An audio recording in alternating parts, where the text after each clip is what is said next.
Okay, here we are. Welcome, everybody.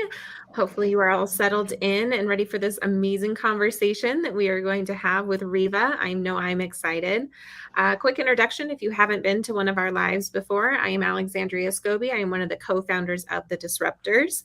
We are a job board and community that has the intention to help people who are from underrepresented communities get placed in tech jobs they can thrive. One of my co-founders is not here with us today. She is on vacation, but Jasleen is also with us. She will be back next week. I am going to have Rehva introduce herself before we dive into this conversation about the gap between education and career readiness. Well, hello, and thank you so much, Alexandria, for having me. I'm super excited about the conversation. So I'm Rehva Jones, and I have been an educator for a long time, going on 20 years. Have worked in local government and for universities, but have had a focus on young people and adults. I'll put them in for a long, long time, like to make sure that they have what they need, particularly those who are from underserved communities, people of color, to make sure that I can do everything I can to level the playing field or remove barriers. And that's I've spent the greater part of my career doing that, trying to be the one to um, disrupt and ask the question why. Why do we do it that way? And trying to bring work back or programming back to the center, to the folks that we said we wanted to help, and not kill people with process and paper. So that's kind of where I've been for the past 20 or so years. And still enjoy it. I'm still in the classroom and wouldn't give it up for anything. So thank you again for having me. Yeah, my pleasure. I am so excited that you agreed to do this. Fellow disruptor and default setting of but why human are always my favorites. That I can't help. I'm like, but why? Why? Right. Why? I feel like a 5-year-old. So to get us started today, I want to open it up. People, you are welcome to make comments and ask questions. If we have time to get to the questions and they make sense in the conversation, we will 100% address them. But we have a handful of framings that we want to go through today and just have a really interesting conversation. So the first one, I want to ask, what do you think is the most overlooked thing in conversations between the educators and company owners and just the two different spheres about career readiness, and are we doing the right things for people? So, so I think yes, we're moving in that direction. I think we're being pushed in that direction, and I'm talking about we from the higher education space. I think the critical piece in that whole conversation is finding the space between input and outcome, right? Mm, Because when you're talking from a higher education side, you're talking about Carnegie units. How much time do you spend? The 16-week. Um, it's a lot of teacher focused, instructor focused type of setting. mhm. What the employers are looking for, they're looking for outcomes. Yeah. Can you do the work? Or more importantly, can you learn? Mhm. That's really what it's about, right? Mhm. It's because learning is not static. Mhm. Um, it is about do you have the propensity or the capacity or the curiosity to learn. And Mhm. so I think what's missing in the conversation is um, having higher ed kind of look at it from an outcomes perspective, right? Mhm. And so instead of education being kind of like this just in case thing, Mm. it's a just in time type of situation. And Oh, I, that's interesting. That just in case versus just in time. Can you expand more on that? Because I think that that's a really important thing to highlight. So just in case, usually when we talk about higher education, particularly people of color, particularly people who are looking to change the trajectory, Mhm. right, of their lives, their economic, not only to survive in this rapidly changing economy, but to thrive in it. And Mhm. the only way you can thrive in it is to learn to adapt. But Mhm. when you look at higher education, it really is about you get a college degree, you're taking out insurance Yeah. versus you're getting a college degree and it's going to help you hit the ground running. Mhm. And so when you take a look at a lot of the funding policies, and some people have really serious problems with performance funding, but higher ed is being pushed to take a look at outcomes, Mhm. because time and seat, you spent 16 weeks in a Mhm. course, does not necessarily mean you learned anything. So Yeah. time and seat is a proxy. It's supposed to be a proxy for quality, but you can't measure it. And that's where we have the misalignment, right? So we have someone with a college education, they have a degree, um, and the employer has an expectation that they know how to do A, B, and C, or that they have the propensity to learn X, Y, and Z. Mhm. And Mhm. in some instances, or more than we care to really admit to, that's not the case. Yeah. Well, because the like you just said, there's a gap in like the outcome and like expectation piece, right? So Mhm, like measuring time in seat doesn't measure knowledge or thought process or ways of thinking mhm, or ability to problem solve or be in the mhm, moment, which are all skills that are needed. And some people have that and some people get that mhm, in mhm. college, but that's not inherently built into the curriculum or into education necessarily, or depending on where you go, right? Right. Like, not all university educations are created equal. I mean, not even public school education is created equal across this country, which is a Right. whole other conversation of Yeah. nonsense. Yeah. It's very unequal. And again, when we talk about time and seat, we're talking about Carnegie units, and Mhm, everything falls on Carnegie units. Your financial aid, how many credits you've taken, how many, your progress through. The mm, flip side of the conversation is you have a student, maybe they're an adult learner, mhm, and they're coming back to college. They probably don't need 16 weeks in oral communication, because they've been writing for years.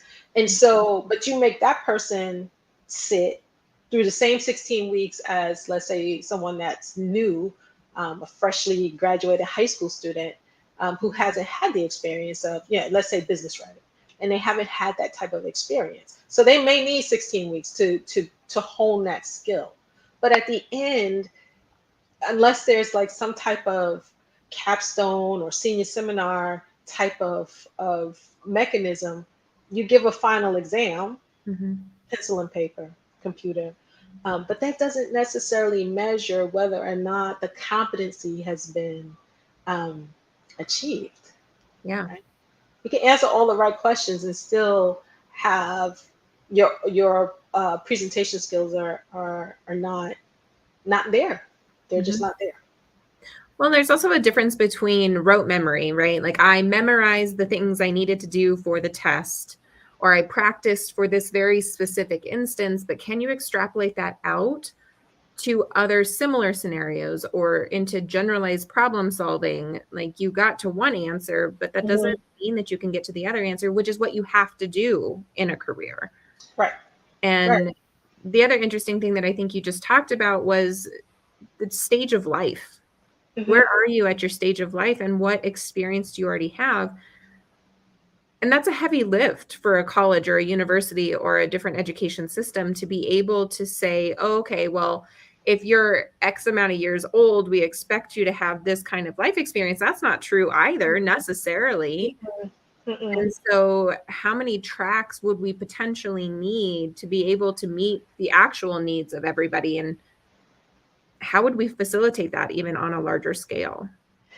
So that's the interesting thing about the pandemic, right? So people have been saying for a long time, "Oh, higher education is on the verge of collapse, and this and that, and it's going to have to undergo great change." It did.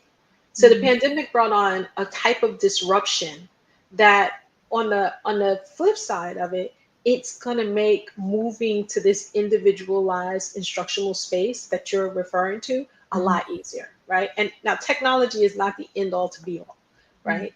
Um, but what people, young, very young people, adults, they're becoming, they're coming to a place where we expect things to be individualized for us. If you think about um, music, right?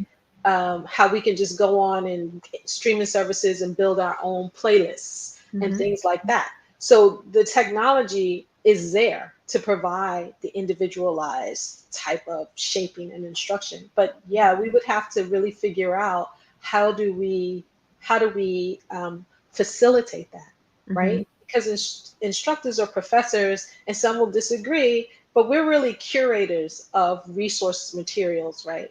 And Mm. the object is for learning to occur, Right. right? Telling is not teaching. And so and so if 100%.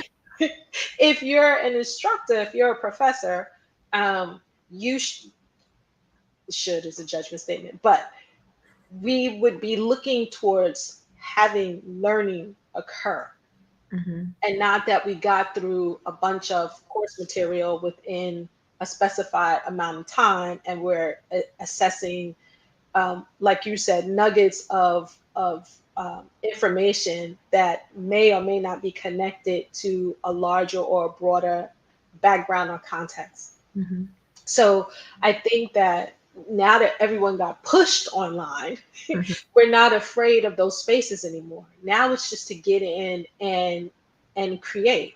And because of all the other players that are coming into those spaces, it's going to do two things, right? It's going to drive innovation. Mhm. So traditional higher ed institutions will have to move in order to maintain market space. Mhm. But it's Mhm. also going to drive down costs. Mm. So because you have more people entering, and that's where the employers, that's kind of where they come in, right? Because if they're accepting credentialing, Mhm. it makes it's a different ball game. We're talking about something totally different at that point, right? Mhm. And again, maybe I need this and not all of this right now, Mhm. but I'm working towards something, and I need this. Right. I think the other thing along that line is portfolios. A lot of Mhm. a lot of young people um, graduate college and they have really nothing to show for it. Mhm. They have no way to crystallize their learning. Mhm. They don't have any artifacts or documents or deliverables that Mhm. they can say, "Hey, I worked on this. I did this in a team environment," and they have it. Same for adults.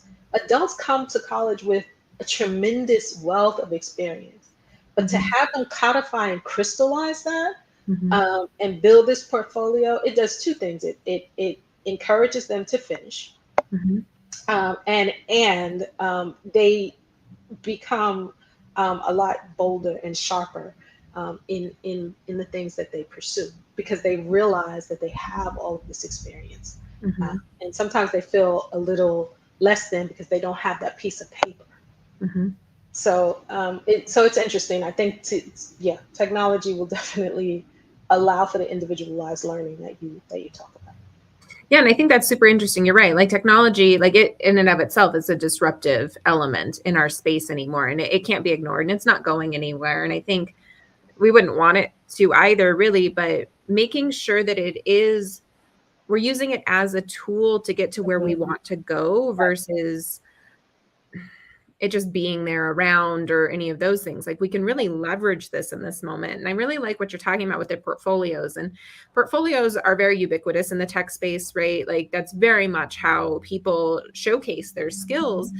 And the framing of that, I think, is super important across industries. Like while the disruptors focuses a lot on tech and tech jobs, that would be true for any position you're in, right? Like to be able Absolutely. to showcase that I have the skills, right? That Mhm. competency-based education and being able to connect your education to what you're going to be doing. Mhm. And there's a lot of people who will complain like, "Oh, why do I have to take another 3 years of history if I'm not going to be a history major?" But there are elements that are important in that, right? Mhm. Research, the ability to research and ask questions and Absolutely. find answers is super important in Mhm. lots of industries. Being Absolutely. able to think about I'm portfolio building. I like what you Mhm. said about attaching to, I have done this. Mhm. I do have this experience. I do have this value, as well as teaching people how to talk about their value Mhm. is huge in careers. We talk about it all the time. Like you got to talk about your value, and people Mhm. are like, "Oh, I'm not valuable." I'm like, Right. no, that's not true. Right. Right. So how and it's particularly for people of color and mm, women. We have a mhm, hard time crystallizing our value in any situation. mhm, absolutely. Being able to bring that out and showcase it and make it okay to Mhm, showcase the permission to do so. Like, while I would love for there to not need to be permission to do so, like, we are in a moment that it is that, like, mhm. you do have that permission and take a hold of it. Absolutely. So what do you think is currently the biggest hurdle to overcome in that gap between the higher education systems and career readiness? I think it's the dichotomy of either or, Mm, right? And I think it's, there's a little elitism that smacks in higher education in terms of, well, you have to do this and you have to do that and you have to, according to whom? mhm, And maybe that might have been 100 years ago, but what about now? mhm, Um, so I think it's being open to new ways of doing things. mhm, It's a realization that if you are using adjunct instructors, part-time instructors, you probably have a lot of the experience and the know-how that you need to shape or reshape courses so that they are geared more towards competencies.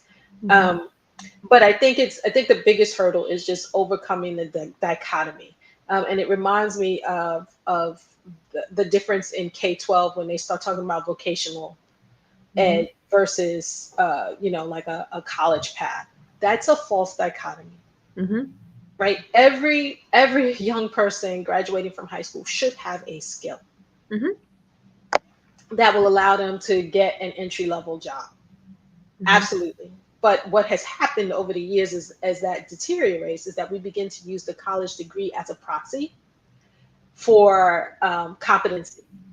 And mhm, now we're seeing, well, maybe sometimes it is, maybe sometimes it isn't. But mhm, it really is, it's a both and. It's not an either or. mhm, You can teach just about any course, and particularly the STEM courses, with the outcome in mind, right? mhm, It's much easier to conduct research and have students come up with their own survey questions, have them come up with a question that they want to answer, right? mhm, Um, Building that intellectual curiosity, having them mhm. come up with the question, and having them move through a research process is much more fruitful than dry teaching statistics, right? And now we're going to talk about probability. And now we're going to talk about the normal distribution. And it's not connected to anything. That not connected to anything is huge, right? Like, there is a small percentage of people who can just make the connection, "Oh, this makes sense, I see why I need this." Right. But then talking about the accessibility of education and learning, and really thinking about, like, not everybody learns the same way and can be in that classroom just having things told to them in a way that they're gonna pick up and apply the how is this related? Mm-hmm. And I like the conversation about the vocations as well, because it's not either or, Mm-hmm. right? It's your own destiny for you to be able to thrive in the future. And what do you need Mm-hmm. to make that happen? Is that vocational training? Is that a trade versus going to law school? Mm-hmm. And the false dichotomy of one being better than the other, I think, is a super harmful conversation that's out there that I would really like to see change, right? Right. Right. Yes, not only is it a false dichotomy, but it does a disservice to Mhm, the learner. mhm, It does a disservice. You can go through 4 years of college and come out with a 4.0 GPA and have mastered absolutely nothing, mhm. right? And also you're not interested in learning. um, I hear this a lot. Just tell me what I need to pass the test, right? Mhm, Just strip it all down, tell me exactly what I need to pass the test, right? So if we have to change that mindset, that focus, that college is a compliance exercise that you check in the box so that you can go on and get this great job, right? But mhm, what's missing, I think, is where you're honing in on is there's a bridge, or there's a gap between what you come out of college with and what the employer anticipates you being able to do, know, or have. And so mhm, in that space, I just think that um, the conversation then has to become around how do you build competency into the course, because right now courses, they have outcomes, Mhm. but how do you really measure them? Yeah. Yeah, And are we measuring the things that actually give us the answers that we need? exactly. Like you talked about at the beginning, right? Like time in seat doesn't equate to skill learned. And so are we measuring the wrong things? Right. Are we measuring the wrong things, or are we using the wrong proxies? And Mhm. that's a whole other conversation, right? Because now you're talking about the accreditors and how to get them to shift what they deem as learning, right? And I said this earlier, higher ed is very much input and process driven. Mhm. It's not very outcomes driven, and that's something that state legislators are asking for.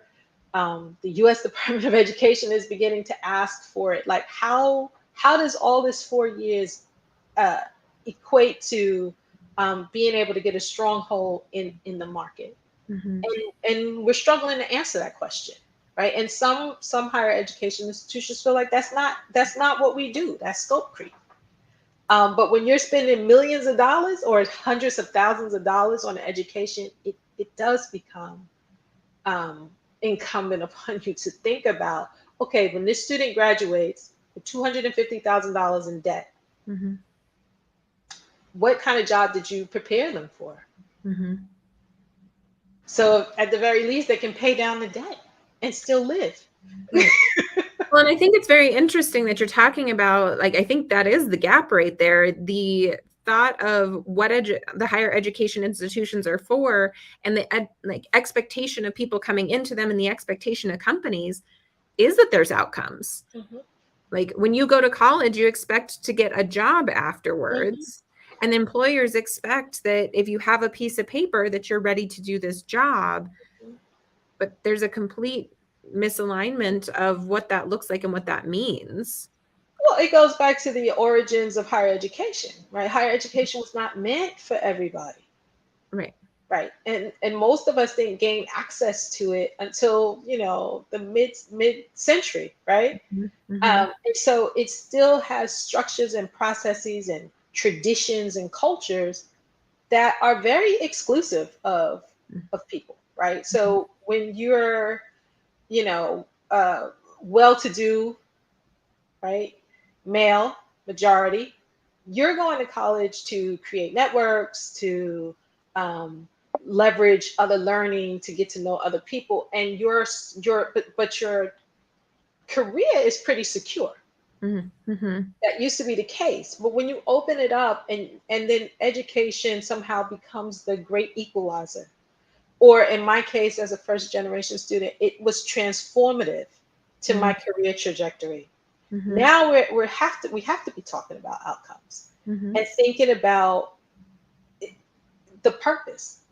Kind of, yes, there's very lofty goals, but there are also very real concrete goals. People who spend money taking out loans, they're paying for something. What exactly are they paying for? And it's not the experience for most of it, right? It is because they're hoping to change the trajectory, because they're hoping to break the concrete ceiling and walls that Mhm, often are a part of their everyday experience. mhm, There's an aspiration there, mhm, that they're going to do better and be better once they complete this process that seemed to work for other people, mhm, right? And so we have to give homage to that, particularly those of us that are broad access institutions. It That's exactly, that's what we're here for. That's what we stand for, is to equalize and to bring folks up to a different level. You can't do that if you don't have outcomes of how they will progress in the workspace. mhm. And I think you just highlighted something that's also super interesting, right? Like we've all been told the story that you go to college, you get a good career, you can change your future. And like there is still a lot of truth in that, but you just highlighted another piece that wasn't really talked about in the reason that worked before is because they already had the network built in.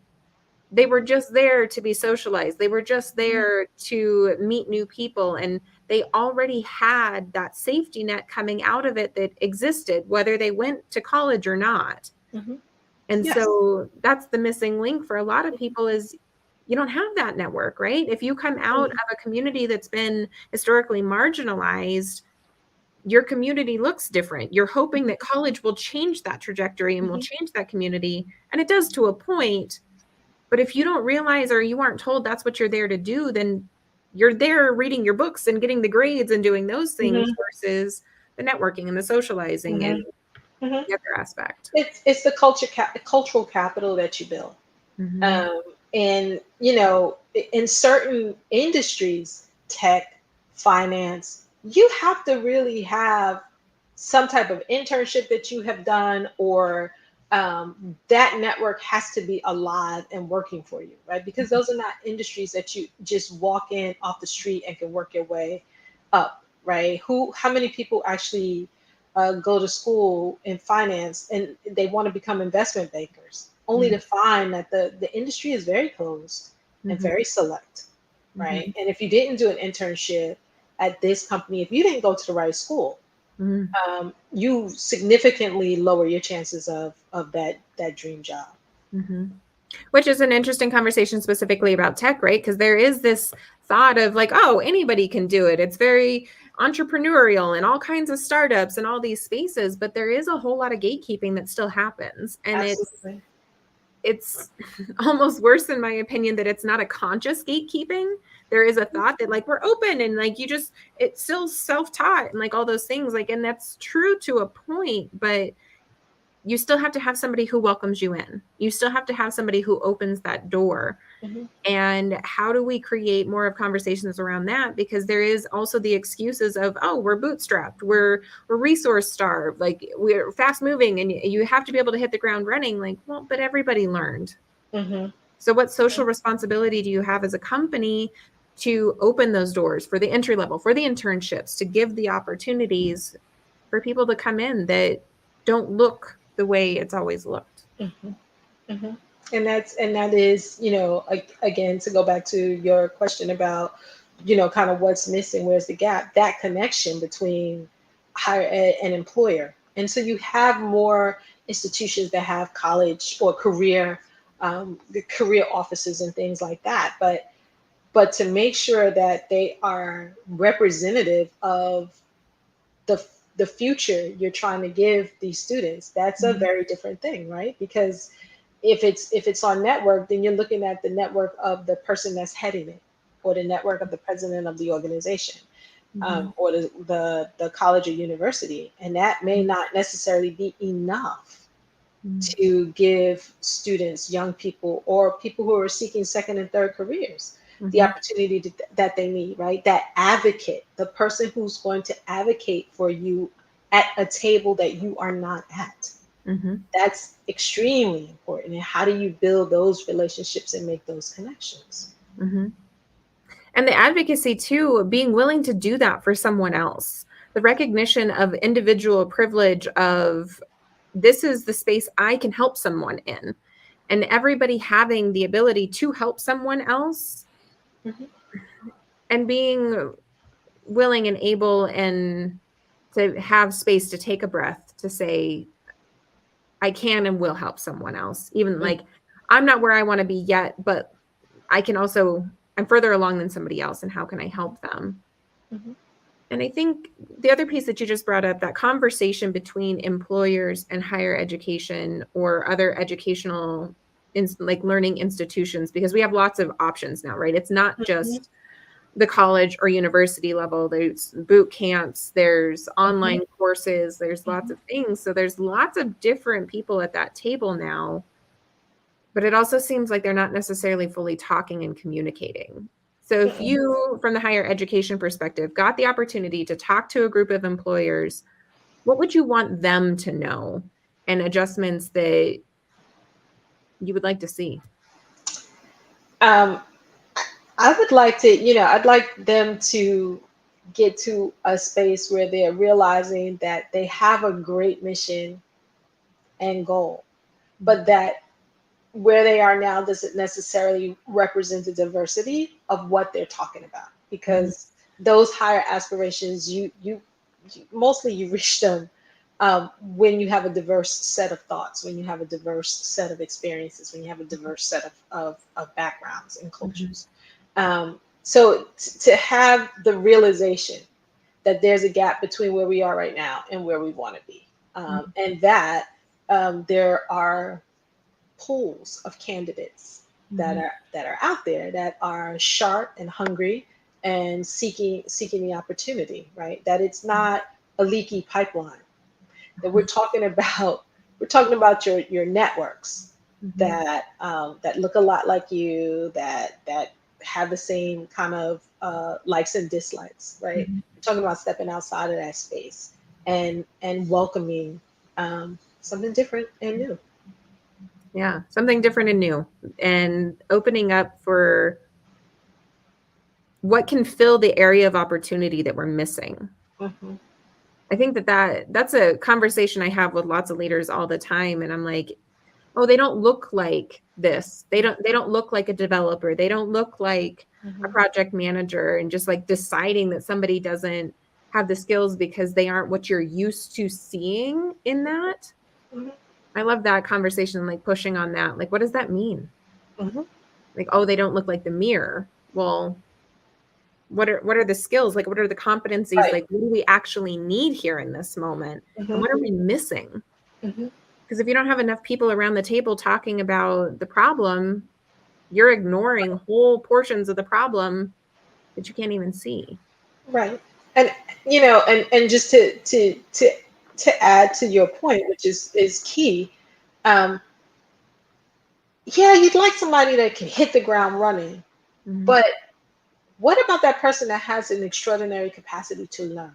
mhm, That potential that you're never testing because you're looking for this ready-made product, right? mhm, But you could probably go much further with just shaping and allowing the opportunity, allow that person to get in. I think that that's kind of what we're missing in the education conversation is we're talking about what you're supposed to get out of it.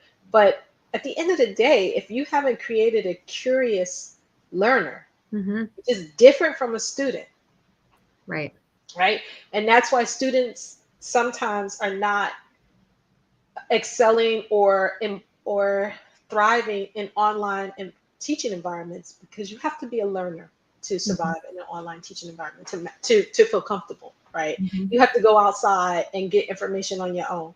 There's a whole world open to us, but some of us, we've been conditioned that, you know basically, when I want your opinion, I'll give it to you, and that's not the type of person that you want in your company, right? That's a student.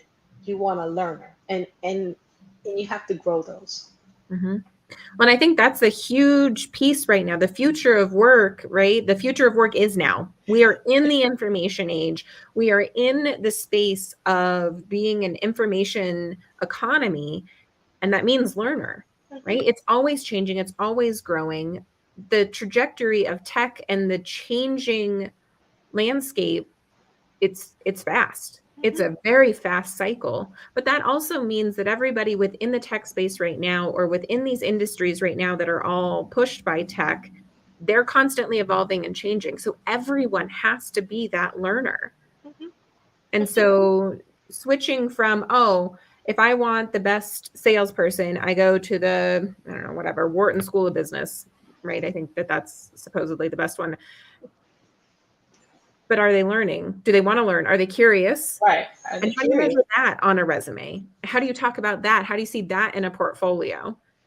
And I think that's a very interesting conversation to have. It is. It is because as an instructor, that's what you want to push, Mhm, right? You want to push that curiosity. You want to nurture it. You want to grow it. And I would think just off the cuff, you could see it through a portfolio that, well, it took on this stretch assignment, or I took this to this level. Like, mhm, how did you move above and beyond what the assignment was or what the task was to learning something more? What did you learn out of it? Like, it's so important to be able to crystallize the learning that has occurred. And you'll be very surprised. Sometimes, most of the time, we don't stop long enough to figure out what we have learned. It's a lot more than what came out of the textbook, right? Well, and I think that so much of that is because it's a curated curriculum, right? And so it's not necessarily built around the curiosity and the growth and the learning other than rote memory, like I learned the thing that I was told to learn. Right. But how does that push you as a human, as somebody who's deciding what your future looks like? Right. And we talk about critical thinking skills all the time. But if you really peel back, and I'm not beating up on any class, if you really peel back on a course, Mhm. is that critical thinking? Are all those mechanisms there to that will allow the student to do that, to be that, to grow that, or the learner to grow in that space? I'm not sure. I'm not so sure, right? Because it's very instructor centered. Mhm. I'm going to teach this. I'm an expert here, right? Mhm. And there are some that don't take kindly to dissenting opinions. Mhm. And young people in particular are full of dissenting opinions, and that's what makes them wonderful, Mhm. right? To just hear how they're approaching it. Their world is a lot different from our world. Right. And so when you look at you look at an adult, conversely, who's moving into a second and third career, that takes a lot of guts to have spent somewhere for 20 years, and now you're just going to turn and you're gonna move or explore some other area. Mhm. So I think that, you know, touching on the difference between students and learners, that you do want that critical thinking, that you Mhm. do want those skills that are measurable, but that's what you want. And that's, I think that's what employers actually want. I Mhm. don't think they want someone who you got to tell them every step of the way what it is that you want them to do. You want them to be able to think to the next step. Yeah. 100% think to the next step. And I guess the question that is coming to my mind in this moment is higher education too late? Like, Is it too late? have we cultivated that up until the point where they get to college? Like, can you just get to the 18-year-old and like, oh, now we're going to teach you how to be a learner I because think so. it's stated before? I think so. I think so because I think at our core we're naturally curious, Mhm. right? The 5 year old or the 6 year old that's asking why, not to be annoying, although you know it can get to that point. But Sure. they're trying to learn, and they're Mhm. actually trying to connect all of what they're learning. They're trying to connect it together to make sense out of their world. I Mhm. think that it's not easy, but I think if you can spark the you set up the safe space, which is what college is supposed to be, right? A safe space to learn. Mhm. You can spark all kinds of interest. I teach statistics, Mhm. and people don't think that's interesting at all. But I've had some students that walk in, and it seems like the world just opens up for them. That they understand things in a different space, and they want to learn more, and they do the extra work. They ask the questions, or have very interesting research topics that they pursue. So um, and eventually I think the elementary and secondary space will get there. But I don't think it's too late. I think that's the magic of higher ed or post-secondary education. That's the magic, because presumably you're choosing what you think you want to learn. Mhm. So you're there. First of all, it's not compulsory. You're there because you want to be there. And so I think there's space in there to really help someone blossom and change, the way they're thinking about stuff. Yeah. I like that. And that's definitely a very good framing. And I think the thing that I'm hearing is it's a yes and. Hmm. Right? Like, yes, we can cultivate learners up until higher education, but it's still possible to reopen that door Absolutely. or to open that. And I think the safety piece is a very interesting piece of what you just said, in my opinion, of creating the safe space to learn. And how can we do that as a society and even outside of the education space, that it's okay to keep learning? Because it's almost like, oh, you're done with school, you're done learning. No, no. Right. And I think you touched on it just earlier, that the way things are changing and the adaptation that you have to have in order to maneuver, thrive, survive. I think that's pushing um, I think that's pushing the concept of this lifelong learner. It's become a sad cliche, but it's really the truth. right? If you think about some of us who went to work before there was a computer on a desk, and now you can't imagine there not being a laptop or a device or something that has some computing power. We've come a long way, and we're able to make those. I think we're able to make those adaptations. It's required, and I think we do it naturally. I just don't think we stop to realize how much adapting we've done, how much learning we've amassed when we're in the workspace. Yeah, which is really unraveling that story, right? It just Hmm. acknowledge, like you are changing all the time. All the time. People push back like, oh, change is bad, change is all of these things. And I'm like, that is such an old reptilian brain story. The only thing that is never changing is that things are always changing. Right. And I think, if you really peel back why people push back against change, they would all agree that the change is good. What they're Mhm. pushing back is the loss that's going to occur as a result of the change.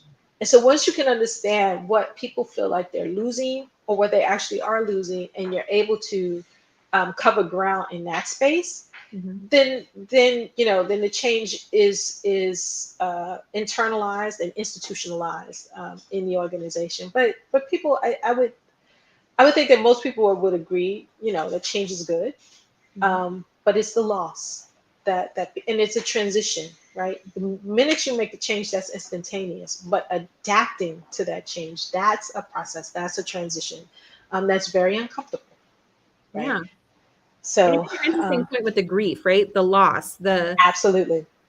and maybe the fear of what am I letting go of, and will the replacement be as good, like Absolutely. minimum as good? Like we hope it's better, right? Like Hmm. that's the intention, but not all change is equal and not all change is Mm-mm. Right.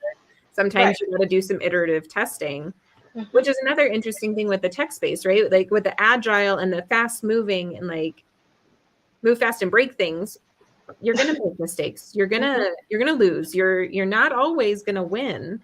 So how Hmm. do we change that story too about winning being the only thing and just being comfortable with the learning piece?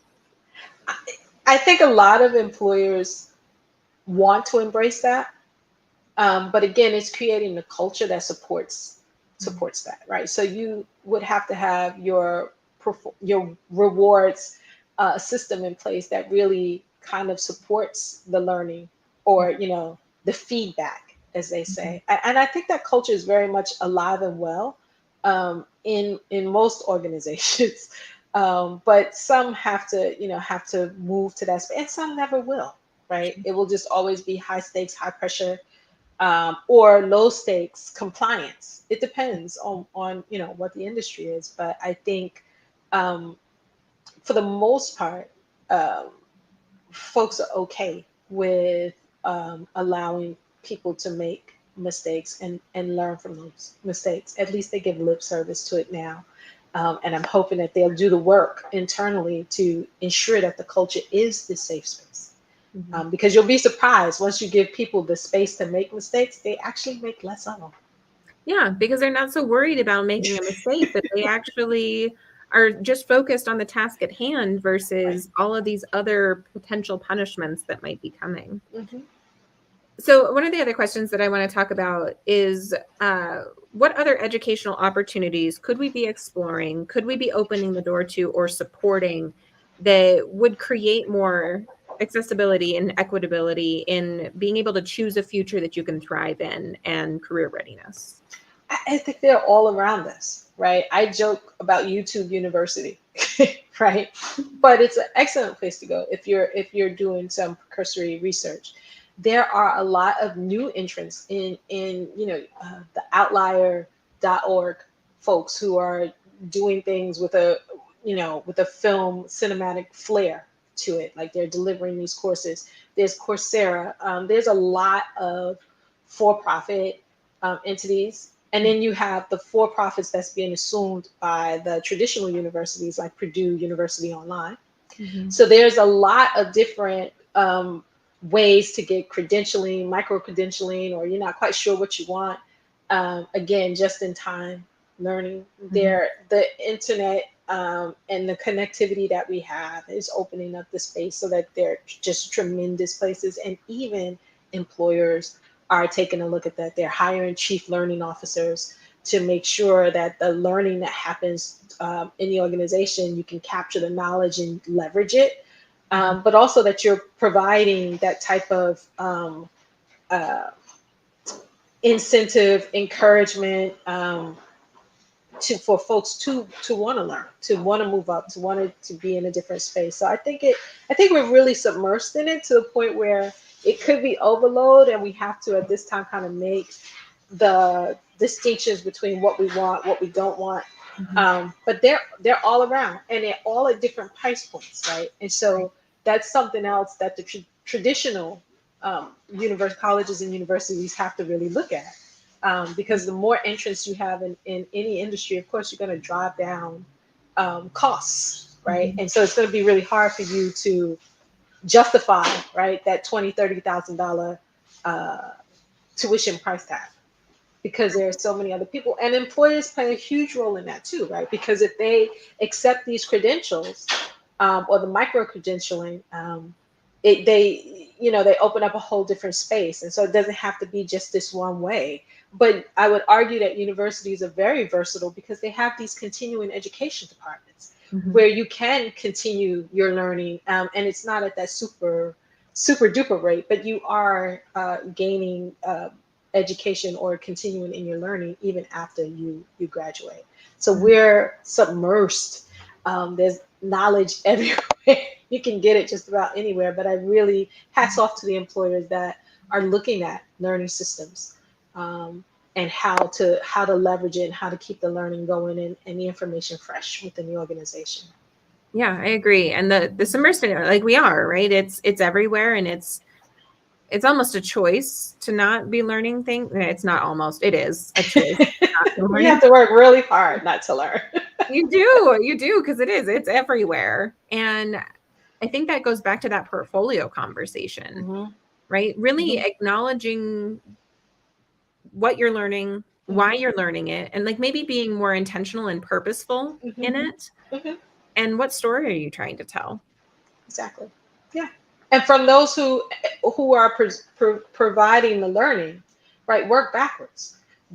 What do you want the student to be able to do? What are we connecting to in that workspace? So Mhm. again, like I teach statistics, but I teach it with Excel, Mhm. right? Because Excel, most companies don't have SPSS when you walk in, but Mhm. everybody has Excel.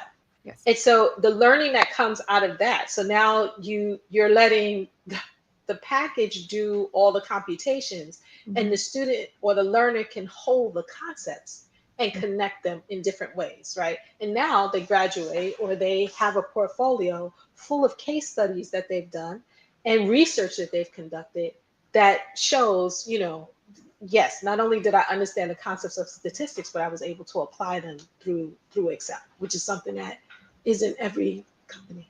Mhm. Yeah, the Excel skills, that's that's key.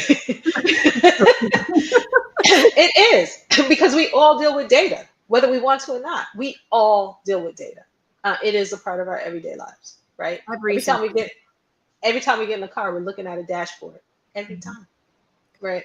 And so, how do you make sense out of that? So, yeah, uh, definitely being thoughtful and intentional about matching skills, and that's why I think adjuncts are really important, because they're still out in the field. They're not, they haven't been cordoned off in the ivory tower, and Mhm. so they're out in the workspaces, and they know what skills are needed, where their industry is going, and they can bring the wealth of knowledge into the classrooms, wherever the classrooms are, Mhm. and begin to shape the instruction, so that one of the end deliverables is this portfolio, right? I can't wait till virtual reality is actually a thing in every classroom, right? Because Mhm. that it just opens up a world of possibility. Yeah, for sure it does, which I love that you say that, because the virtual reality space, like it's new in a lot of ways, and it's come a long way very, very quickly, but Hmm. and it's something Hmm. that I utilize in my own coaching, right? It's role playing. It's being able Hmm. to live those actual experiences, and like being able to very clearly connect the why. Hmm. And I think the connecting the why is a big piece that's missing a lot of times from any education, right? Like Hmm. you can consume all kinds of information, but if you don't have a why or a connection point, you're not going to retain Hmm. it. You're not going to Hmm. utilize it and you're not going to be able to recall it. Absolutely. Absolutely. It's application. It's Hmm. application, right? You can tell someone how to tie their shoes and you can give them a step-by-step process chart of how to do it, but until they actually tie their shoes Hmm. or actually ride a bike, Hmm. those types of experiences will, kind of elude them. And I think that, um, it'll be pretty neat when we make virtual reality just a part of the learning process in general. And, maybe that's like bringing the price down or making the technology a little bit simpler or whatever, but it holds tremendous possibilities Hmm. for what can be done. Looking at the outcome of what we want the learning experience to be. Yeah, 100%. Yeah, moving it from the theoretical to the applicable. Hmm. And the shorter order that we can move from theoretical to applicable, I can't even imagine the trajectory that that would set off for innovation and change within the world. So, as we're coming to a close, this has been an amazing conversation. I want to ask if anybody has any questions or comments right near the end. And as we are waiting, if anybody wants to chime in, what piece of advice would you give to your younger self that you would like to share with everybody? Um, okay, let's see. Uh, Try not to have tunnel vision, Mm, right? And it's one way of what success is and how it's measured. mhm, I think as young people, we kind of get pigeon-toed into these measures or these accoutrements of success. mhm, mhm, Relax and enjoy the journey. Um, while there are a lot of people who plan what their career is going to look like, a lot of us just kind of fell into where we are, and we had an amazing journey and experience along the way. So just be patient. Um, we kind of force you to choose, but explore, mhm. explore, and enjoy the journey. That's what I would have told my younger self. Yeah, I love that. The enjoy the journey piece. I resonate with that so much. I was the person who I was like, I got a plan. I'm going to do the thing, A, B, C. I did the thing. And now I'm like, oh, now what? Like, I'm tired Right, and right, I'm not ready to retire yet. Like, this could be a problem. right. That's No, a long time to be in a space where you don't want to be. yeah. I think the being open. And I wonder too, like, expanding on that piece of advice of nothing's permanent. And just because you make this decision right now and you're on this path right now, you don't have to stay there. Mm-mm. It It can lead may to branch off beautifully. You don't know where it may branch off. It may be a beautiful experience. It may not be, right? And then you'll know to get back on the path. But Mhm. um, yeah, like enjoy the journey Yeah. and be open to the learning. And Mhm. it's not all about just knowing stuff, but exploring something deeper than what it appears on surface. I think that's just key to just fulfillment. I agree with you 100%. Well, this has been a very beautiful conversation full of all kinds of wisdom. So I very much appreciate you sharing all of that. Very specific things. One of the things that Disruptors does as a way to move from the theoretical into the applicable is we run aqualathons every quarter. We have a new one that is starting next week. It's the Latinx Aqualathon. If you are interested in joining because you would like some of that application and growing a portfolio, please join us. You can go to aqualathon.com to sign up for that. And if you are a company who is looking for highly qualified talent who has portfolios that is full of education, be sure to reach out to me and we can get some jobs posted for you and connected with our community. Is there anything else that you would like to say before we close today, Reba? Just thank you for having me. It's a always a great experience to be able to explore and talk about like larger issues. And don't get me wrong, there's a lot of work that would have to be done in order to bring it to fruition. But I think there's enough momentum out there to getting it done. But thank you so much for this space. I really, really appreciate it. No, it's been all my pleasure. Thank you for joining us. And everybody who was with us today, I hope you have a wonderful day. And we will see you next week for how to get a tech job with no experience. So have a lovely day. Wonderful. Bye.